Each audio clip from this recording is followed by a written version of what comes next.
Powell's dangerous trap, why rate cuts could crash the market. I want to review an interview of one of my favorite pundits today, Miss Danielle DiMartino Booth. Welcome back to the channel, everybody. So today we're going to dive into a concerning economic trend that is not getting enough attention in the mainstream financial media. I want to share some insights from financial analyst Danielle DiMartino Booth about what's really happening in our economy and why the Federal Reserve might be walking into a dangerous trap. Danielle is a Texan, and you know how I love my Texans. I believe in Texas exceptionalism, and she's definitely an exceptional Texan. She also has a healthy distrust of the government, the Federal Reserve kind of generally, and the mainstream media. Now, what makes this ironic is she actually worked inside the Federal Reserve for years, and she's written a great book about her experience. So she has a real insider's take of the Fed. And I find it interesting. I first discovered her when she was interviewing Chris Cole, who's also an exceptional Texan. He's a volatility trader and a money manager. Anyway, Danielle knows her stuff. I enjoy watching her give interviews or be interviewed. Danielle's a Fed watcher. I'm going to call her a Fed truther also. She always impresses me with her macro take on the markets. I've been following her for about 4 years. This is her best content yet, in my opinion. The first part of this, we're going to start kind of with the bankruptcy boom. There's been some alarming numbers. Let's start with some alarming numbers. In just the first 2 months of 2025, we've already seen over 4,000 retail store closure announcements. For perspective, for the entire year last year, we just had 7,400. And this is only through, I believe, February 15th, I believe is what she said. This isn't just about retail. We're also seeing multi-billion-dollar bankruptcies. She mentions a big company out of Canada that just had a gigantic bankruptcy that affected us here in Texas. Something significant is happening in our economy. Many financial commentators aren't really talking about it.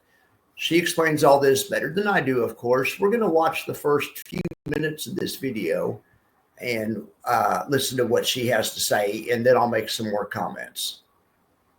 2025 so far has been the year of the multi-billion-dollar bankruptcy. For all of 2024, there were 7,400 retail closures announced. Just through the end of February, we've had more than 4,000 announced in the United States alone.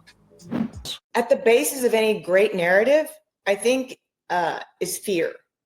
And the funny thing about the FOMC meeting that was at the very tail end, the 31st of July, is that on that same day, Ed, there was the release, and I don't think the Federal Reserve does anything by coincidence, especially not when it's a 5-year release schedule. But there was the release of the 2019 FOMC transcripts the day the Fed met on January the 31st. Again, no coincidences. And what it walked through was the experience that policymakers that they had in the year 2019. A lot of people have a hard time grasping that when the initial Trump tweet was sent out, this is April of 2018, basically announcing to the world, we're going to launch a trade war. We're going to launch a tariff war. We're going after China. And in those words, right, this was a tweet. This was not, he wasn't, I mean, there's nothing shy about the president. But from that time, April 2018, until the end of April 2019, the CPI, the Consumer Price Index, actually fell. And you know, there'll be some charts in what your clients are going to be able to see that are very simple demonstrations of this. And instead, what the 2019 FOMC transcripts revealed to us is that policymakers grappled much more with the slowdown in growth. We are a world that revolves around trade. You know, at the time, 24% of every US automobile, 24% of the pieces, the components, the parts came directly from China. So slowing down global trade in the year 2019 ended up costing jobs in the United States, and the slowdown in growth, the slowdown in trade, global trade, as my mentor Lacey Hunt has told me for years, any year global trade contracts, the U.S. economy cannot and has not avoided recession.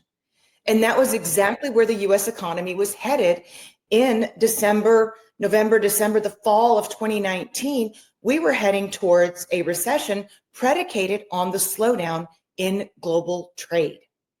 And $15 trillion of stimulus spending later, we've miraculously somehow avoided recession. Yay, wonderful. But fast forward to where we are today. The narrative, the inflationistas, the soft landing camp, the individuals who maintain that it's going to be sticky inflation as far as the eye can see. That's not what the data are saying. It's not what the data are saying at all. Chair Powell has shifted his focus to something called market-based core PCE. And I think that that's his and his chief lieutenant, Christopher Waller, Governor Waller. I think that that's the recognition of the fact that if you look at market-based prices, they've come down pretty darn fast. And if you take one additional step and substitute into this market-based core PCE, a metric that the Cleveland Fed came up with called the New Tenant Rent Index. And they've spoken about this. They've spoken about new rents are market rent prices. New rents should represent shelter. So if you substitute out of market-based core PCE, the very broken metric we know to be owner's equivalent rent, it's an imputation. It's a theory. It's a model, but it doesn't represent what we're seeing on the ground. But if you substitute that in, year over year, we're south of 1%. We're below the Fed's 2% inflation target and significantly below that. So in data that we've seen subsequent to this, we've just learned from the census that in the fourth quarter, only 47% of record numbers of new apartments that were coming out of the construction pipelines, only 47% within 3 months of coming onto market were rented. That left 53% not rented. It really is a matter of supply and demand. And that is what is bringing the largest input to inflation down at a fairly rapid pace now that the downside momentum is in train. And yet, if you question the average American, they're going to tell you that tariffs make inflation rise. And then if you look at the news, right, you hear about eggs, right? Like, but nobody's reporting, at least I haven't seen it, that, what was gas the last time you pulled up at the pump? It's in Connecticut. It's in Connecticut, of all places. It's below $3 a gallon at some places. I'm filling up for $2 a gallon because I'm a crazy, I used to actually clip paper coupons. Now I use my local grocery store, for every X number of dollars you spend with them, you get an extra 10 cents off per gallon. And so, I'm getting 90 cents off of what is listed in Texas, which is lower than Connecticut. But I'm filling up sometimes for $2, for just under $2 a gallon. And I am not alone. And yet there is this palpable fear that inflation is going to come roaring back. Why is that? Why is that? Is Danielle a Trumper? Well, I don't know. Let's talk about that a little bit. No, and of course, I don't think she is. In fact, she's mentioned in other interviews I've seen, she's very apolitical, non-political, just like a lot of commentators try to be. And I believe that. But she does make some good points about the last time Trump was in office. In a second, she's going to make some points that support kind of the other narrative also. But she's also talking about how the mainstream media overstates inflation, especially right around the time of the election. They were understating it to make Biden look better, she kind of implies. And then after the election, all of a sudden, here's the inflation again. Anyway, I love counter narratives, and she gives a good one. I wanted to fact check her a little bit. She talks about the local grocery store. Well, she's from San Antonio. I believe I've heard her say that in another interview, or she lives in San Antonio now. Anytime somebody from Texas, South Texas or Hill Country, mentions their local grocery store, they're talking about an outfit called HEB. It's a really good grocery store, and HEB has a gasoline discount program where for so I fact check it. It's actually you get 12 cents per gallon off. Then also lots of times credit card, your American Express might give you additional money off. But right now, gas in San Antonio, I checked Gas Buddy yesterday. It's $2.45. So if you take advantage of the HEB discount, that's 12 cents per gallon off at a minimum. It's $2.31. And if you have additional offers from a credit card or company, it's something, it could be less. And so, yes, in Texas, the effective gasoline effective price in Texas for HEB customers is $2.31 and lots of times less. And there's lots of people, Costco and other Sam's Club also have programs like this. HEB is not the only one. I'm not saying that. It's just a good one. But here in a second, she's going to go into wage inflation and why she thinks this is largely a myth also. And she's going to talk about the inflation disconnect and about something called trueflation. Well, let's let her get back into the middle of that. That in a post-Dodd-Frank world, a lot of fast money hedge funds control the narrative. They control where treasuries are traded. They take massive positions. And you know what? If you're short treasuries, you want for those prices to fall. You want for those yields to rise. And that's exactly what we saw in 2024, is that we saw yields rise based on a construct called the risk premium, even though inflation expectations were not going up, because the most visible price, which you just pointed out at the gas pump, was coming down. Individuals know that if they can play hardball with their landlord and threaten to move, and if they do so, they're going to get either a cut to their rent, or they're going to go through with their threat and move and get a lower rent. So on the ground, we've seen inflation come down, but so many Americans continue to live with the latent shock of the price rises that occurred post 2019. And those are not to be dismissed. I'm not trying to imply that, but at the rate we're seeing prices right now, Jay Powell's got a disinflationary problem on his hand. That's a lot harder for central banks to address. Last time we spoke, you were pretty focused on the labor market, which also is, that factors into this. I mean, how much people make and how much they can expect for an increase and how much they can negotiate, just like with their landlord negotiating their rent.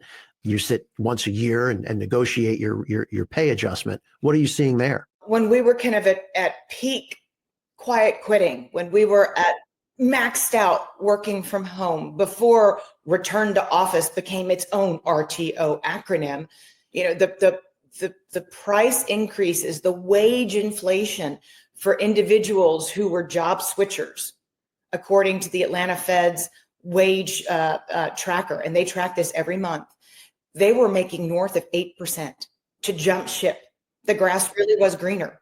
And job stayers, so to speak, their wage gains were closer to 5%. So you had this 3 percentage point differential at the peak. This is 2022. 2022 also happens to be when full-time employment in the United States peaked. We haven't seen a higher number of full-time employed Americans since 2022. And that is when job switcher wage inflation peaked. Have a look at what the Atlanta Fed is showing right now. You're seeing both job switchers and job stayers commanding about 4.5% wage increases. So you've seen a complete reversal in terms of wage gains all the way back to where we were headed into the pandemic. And it's a reflection of the things that are not a figment of our imagination. It's a reflection of true job losses and layoffs. Do you think that continues? Because you were early on this. You were pointing out the anecdotes, 9 months ago. And 9 months ago, we had a lot fewer Americans working as Uber drivers. working as Lyft drivers, choosing logically, why am I taking $295 a week in unemployment benefits? Why would I even bother applying for initial jobless claims if I can make $750 a week driving for Uber? So they made this logical, rational decision. And I've got a graph that's going to be included in what all of your readers see that show now we're seeing Uber driver pay fall. And if it's not falling for Lyft drivers or for Amazon drivers, they're working a lot more hours to get that same weekly pay. If you look at the latest non-farm payrolls jobs data, you've seen 2 months in a row of a work week of 34.1. You know, outside from the initial shock of the pandemic, you've got to go back to 2009, 2010 before you see such a short work week. And guess what, Jay Powell? It's not average hourly earnings. It's average weekly earnings that we take home in our paychecks. And for the first 2 months of 2025, that pay has been falling outright, given how short the work week is. So incomes are falling, inflation is falling. The rate of inflation is falling. So prices are not falling outright, but the rate of inflation is well within the Fed's 2%, below the Fed's 2% target. You brought up trueflation in that great piece that you wrote last month. And I'm a big fan of Trueflation's numbers. And I just want to look back at a couple with you, because back in June 17th of 2022, Trueflation said that the real inflation we were experiencing here in this country was 11.59%, which it makes a lot of sense, right? Like the official numbers were lower. People were saying, that's just not what I'm experiencing. Mm-hmm. That's right. Well, now it's below 1.4%. That's right. And that is 30 million real-time price points that are being tracked on a day-to-day basis. Where are we seeing job losses right now? Where are we seeing prices fall right now? Where are we seeing delinquencies rise right now? Well, according to TREP, even though the worst of the worst appears to be coming off for the office sector, for example, of course, we've got a lot of people returning to the office. But what we're seeing right now is lodging.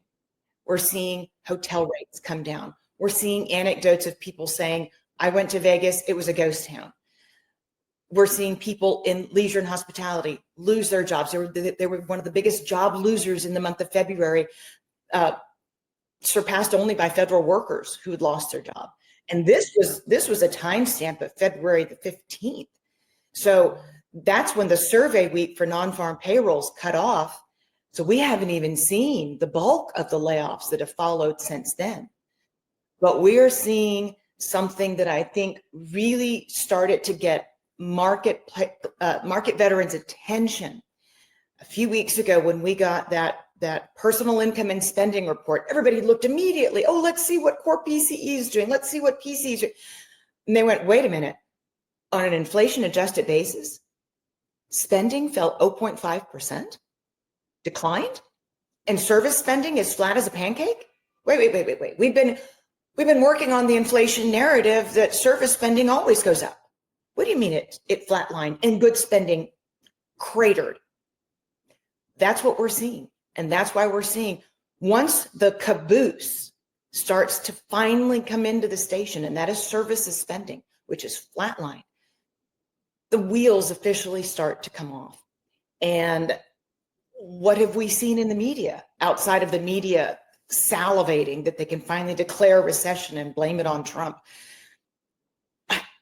Look, the people believe what they read, they do. But the disinflationary forces, the private sector job cuts, we had Macro Edge they've been doing a great job of tracking layoffs as they're announced. And I've been a bit of a critic of Challenger Gray and Christmas because in 2023 and throughout 2024, as best I could tell, they were understating announced layoffs. How do you have some major retailer in the United States announce that it's closing all of its locations and only managed to tally like 4,000 retail job losses in a month? I'm like, it's your job, Challenger Grain Christmas, to track layoff announcements. And you didn't even begin to capture half of the jobs that were lost in retail in 1 month. Lo and behold, now that we have the first clean month of Trump in office, Challenger Grain Christmas pops up with 172,000 jobs lost in February. The sky is falling. They were playing catch up. They were playing catch up to layoff announcements that they know had already occurred. But what's more important here is that despite the fact that there were 62,000 layoffs that they attached to federal workers, well more than that were private sector.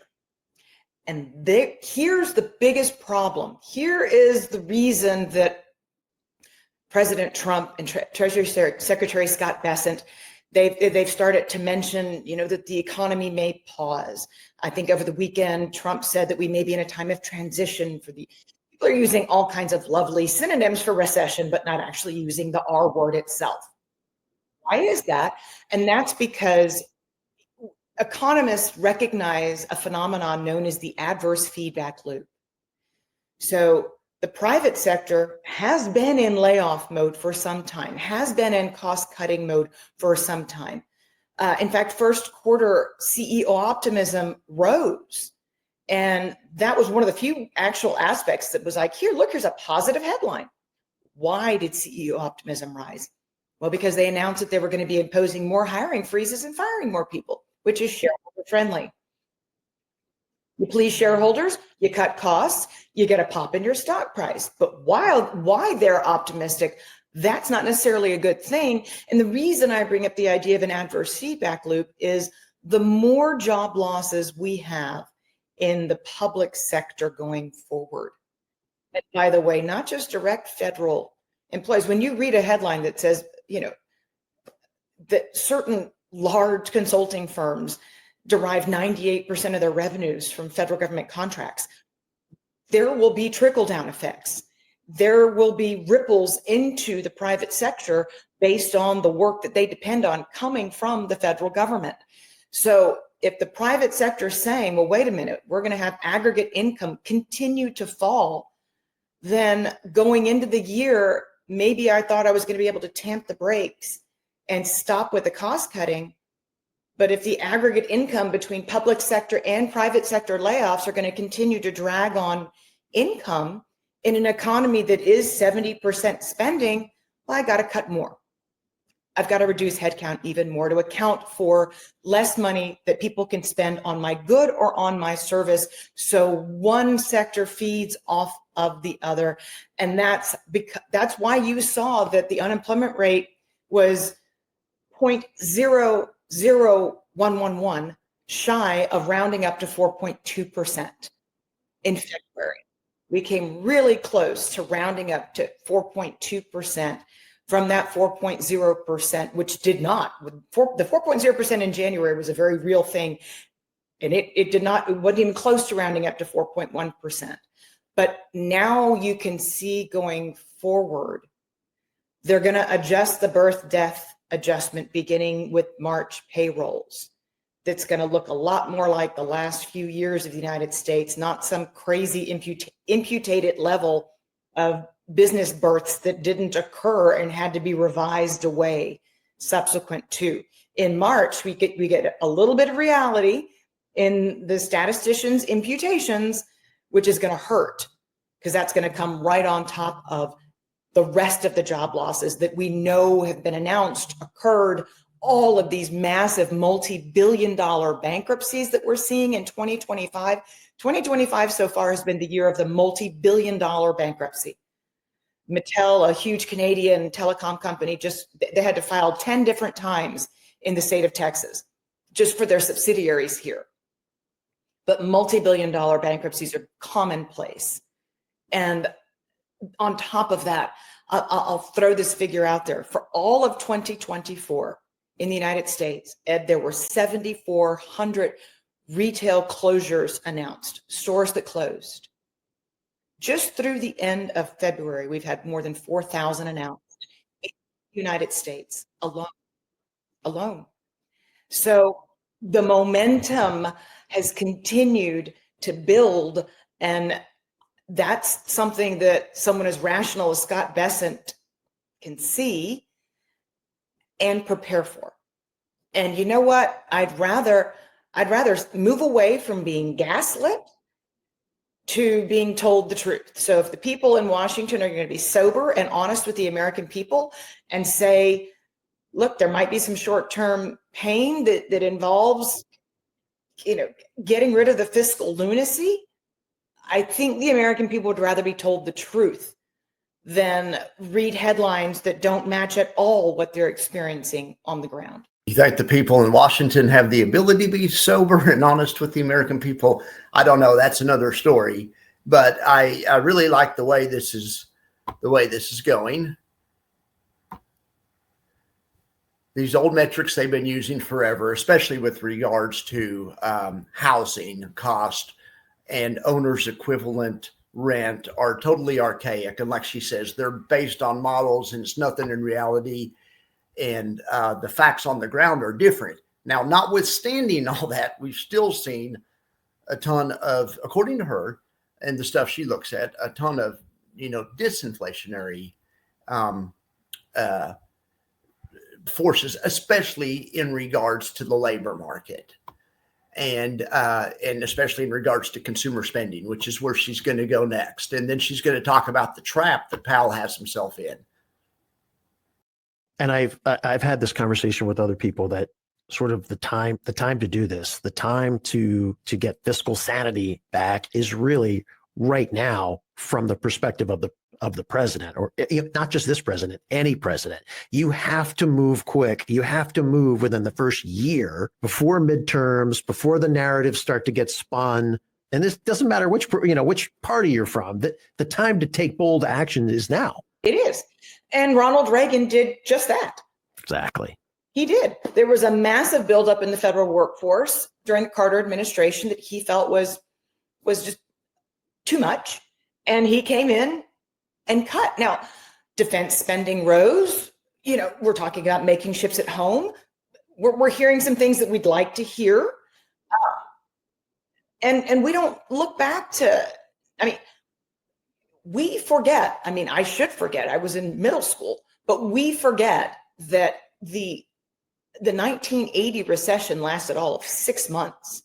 It was ugly. It was dirty. It was manufacturing based. It was blue collar. People going into that election were angry as all get out, but it only lasted 6 months. The economy was coming out of it by July of 1980, and boom, Reagan got to office. And before the Great Recession of 07 to 09, the double dip recession that started in 1981 was the worst recession since the Great Depression. They called it back then the Great Recession, but we don't think about Ronald Reagan in those terms, even though he was in the White House during a terrible period for US GDP. But we came out of it, to your point. Great. The new GoDaddy Arrow has AI marketing tools to help small businesses easily reach thousands of customers. It writes sweet social ads and email marketing. It even analyzes the results to boost business. I better start upping my game with some sweet new moves. Guess who's back in the disco, moving so cool, so slick like Crisco. Bet she ain't did it like this though. Brand new chain, new clothes, and a wrist roll.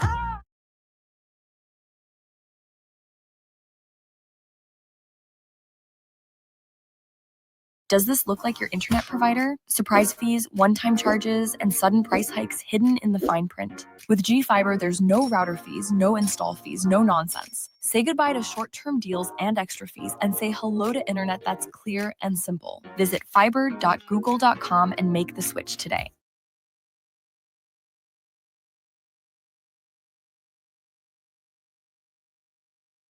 I think a lot of this is really hard for people to understand. The person that's not the analyst or the economist like you, we've been dealing with supply issues ever since COVID, right? And so then we hear about there's going to be tariffs added.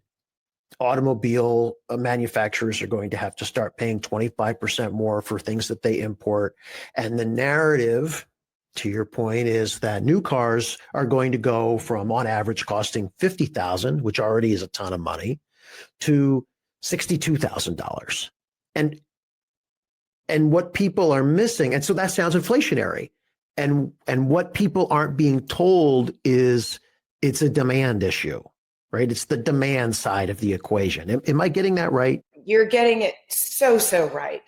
And I mean, hats off to Mary Barra. Maybe she should try Hollywood after she's finished with Detroit, because according to Car Gurus in March, there was an 84-day supply of cars, new cars.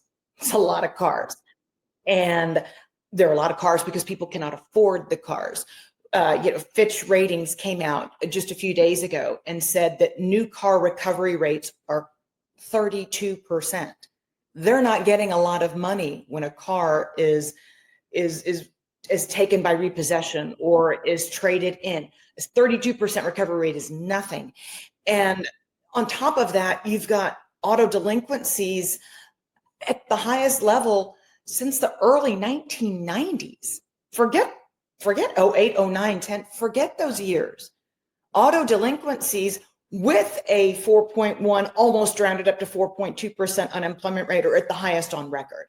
Imagine what they're going to be when we see a jump to 4.5% and 4.6 and 4.7% in the unemployment rate in short order here. What those delinquencies are going to look like, because Americans are actually having to pay their obligations. They're having to pay their student loans. And there's a lot of rude awakening that's going on right now with U.S. households who were operating under the assumption that they would never have to repay their student loans, that they would forever be on ice. And so you're seeing people with some of the highest FICO scores see some of the biggest declines in their FICO scores because they didn't qualify for student loan forgiveness. They simply made too much money. And now they're being reported to the Experians and the TransUnions of the world, and their payments are large. They're like, why not be a dentist? I'll never have to pay the student loan back. I'll just take out hundreds of $1,000s of student debt and never worry about it. Well, now they're having to worry about it. Their credit's getting destroyed, and at the same time, they bought a house that they never realized what the cost would be, if their furnace went out, and what the cost to maintain a home was going to be when you were buying it at the very peak of the post-pandemic exodus to the exurbs. So there's a lot of rude awakening right now, a lot of rude awakening for U.S. households. And the last thing that they want to be told when they're irritated is that they're imagining things. This all has me pretty concerned, right? I mean, I've gone from sort of being in the soft landing camp a few months ago to starting to really pay attention to what you were saying, first about jobs and then going deeper.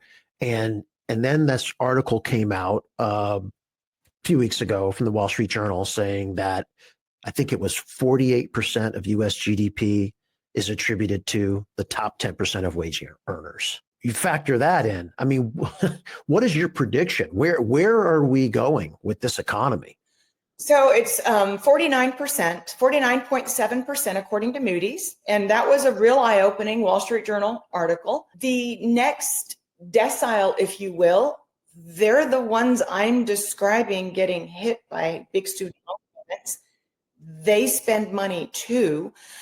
And this is what I have to say about the top 10% who account for 49.7% of US spending. They're fine as long as the stock market never goes down. Got it.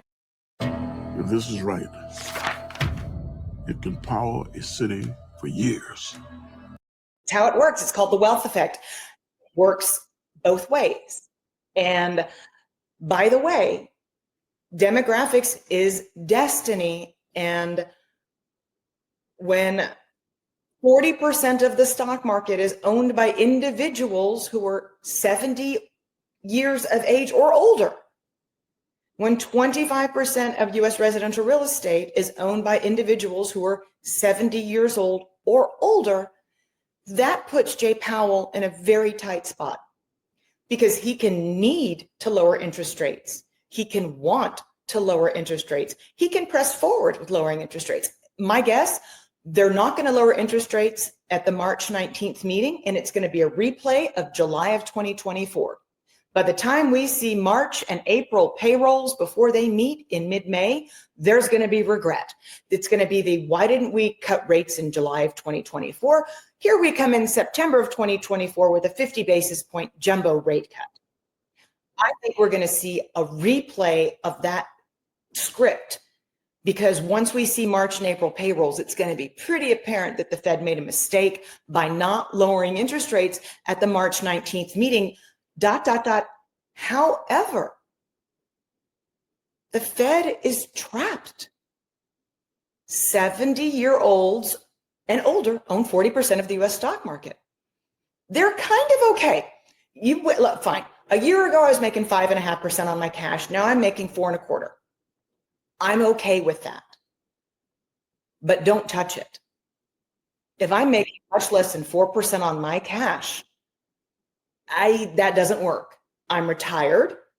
In 2001, I'm 70 today. I am the median age of a US baby boomer. I am 70 today. My mom is 78. She's at the very outer edge of baby boomer. She's the oldest baby boomer, but I'm pretending right now, I'd look really good if I was 70. I'm pretending right now that I'm 70 years of age. And here comes Jay Powell, and he's cutting into my interest expense. Now, I, as a 70-year-old, spend 70 cents of every dollar of interest income I make. It's money. It's cash income, and I'm happy to spend it. If my NASDAQ position portfolio goes up by $1, I'm only spending 2 pennies of that. I don't liquidate, I don't monetize near as much of my paper wealth as I spend of my interest income.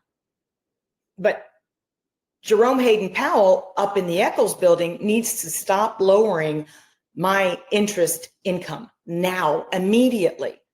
How's that going to work when we're in recession? A recognized recession. Because in 2001, me, the theoretical 70-year-old, you know what? I was 20 years younger. So what? I went to go work at Southwest Airlines. I went to go work at Walmart as a greeter. I went back and got my old job. In 2007, there went my retirement savings again. But you know what? 60 was the new 50. Young, sprightly, fine, great, wonderful. Do not have to sell my stocks. I'll go back to work again.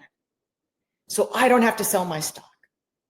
Today, what's that 70-year-old going to do if Jay Powell lowers the amount of income that they're collecting in interest when they own 40% of the stock market? This is the catch-22 that has got Jay Powell in a terrible trap with inflation coming down as quickly as it is. He won't have any choice but to lower interest rates in 2025. But the risk is the 70-year-olds and older start to liquidate their stock holdings. I don't even know what that looks like, Ed. I couldn't pretend to tell you, but I will tell you that will test something that John Bogle is spinning in his grave, concerned about being tested. That's passive. And that will test passive. And John Bogle, before he died, did an interview and said, God help us if passive is ever more than 50% of inflows to the market. It is, but it's never been tested. It's an interesting trap Powell's got himself in, you know, with the baby boomers having so much stock and her being afraid that a prolonged, I'm not even going to say it, but a prolonged situation in the market could cause some kind of cash. You know, this video scares me to death. Market vulnerability. I mean, my gosh, what can we do about this? She wisely said, trade the narrative, but own the truth. The narrative from the Fed and Wall Street may be optimistic, but the underlying data tells you a more concerning story. Obviously, I believe it's time to be cautious and prepare for increased market volatility like we've already been seeing. And I've been saying, this doesn't mean panic selling, but at the same time, you know, it's a good time maybe to check your allocations. Let's just put it that way. Now might be a good time to consider a buffer ETF. Maybe you're one of these people that's right on the bubble of retiring. You trying to retire a few years early. You probably have enough money as long as the market stays going well for a couple of years. If you're one of those kind of people that's on the bubble and a big problem, like a 2007 type 8 problem could hurt you, you could look at a buffer ETF. Now go talk to your planner. These things are, but there's a company called Innovator that has buffer ETFs, but there's a bunch of companies. Just Google buffer ETF. But Innovator is one that I talk about sometimes. If you find this analysis helpful, please hit the like button, subscribe, join me on Discord. I'll put the link in the comments. And if you have any questions, Discord's usually a good place to find me. I'd be interested to hear what you guys thought about the macro take of this video. All right. Well, I appreciate it, and I hope you guys have a wonderful day. See ya.